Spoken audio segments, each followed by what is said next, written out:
ବୃଦ୍ଧ ନିଖୋଜ ନେଇ ଥାନାରେ ଏତଲା। ଖଣ୍ଡପଡ଼ା ବ୍ଲକ ଅନ୍ତର୍ଗତ ନୂଆଗଡ଼ିଆସାହି ଗ୍ରାମର ଶଙ୍କର ବରାଡ଼ 62 ବର୍ଷ ଗତ 5 ଦିନ ହେବ ନିଖୋଜ ହୋଇଯାଇଛନ୍ତି। ଏ ନେଇ ତାଙ୍କ ପୁଅ ଆନନ୍ଦ ବରାଡ଼ ଖଣ୍ଡପଡ଼ା ଥାନାରେ ଗତକାଲି ଏତଲା ଦେଇଛନ୍ତି। ସୂଚନାଯୋଗ୍ୟ, ଗତ 11 ତାରିଖରେ ପାରିବାରିକ ପାଟିତୁଣ୍ଡରୁ ସେ ବିଳମ୍ବିତ ରାତିରେ ଘରୁ ବାହାରିଯିବା ସହିତ ଆଉ ଘରକୁ ଫେରି ନାହାନ୍ତି। ପରିବାର ଲୋକେ ବିଭିନ୍ନ ସ୍ଥାନରେ ଖୋଜାଖୋଜି କରିଥିଲେ ମଧ୍ୟ କୌଣସି ସନ୍ଧାନ ମିଳିପାରି ନାହିଁ। ଫଳରେ ଖଣ୍ଡପଡ଼ା ଥାନାର ଦ୍ୱାରସ୍ଥ ହୋଇଛନ୍ତି ପରିବାର ଲୋକ। ଅନ୍ୟପକ୍ଷରେ ପୁଲିସ ଏକ ମାମଲା ରୁଜୁ କରି ତଦନ୍ତ କରୁଥିବା ଥାନା ସୂତ୍ରରୁ ସୂଚନା ମିଳିଛି।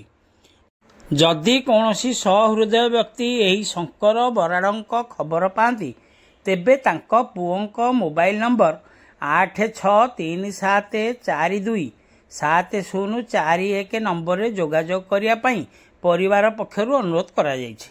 ଖଣ୍ଡପଡ଼ାରୁ ସନ୍ତୋଷ କୁମାର ସାହୁଙ୍କ ରିପୋର୍ଟ, ଖଣ୍ଡପଡ଼ା ଖବର।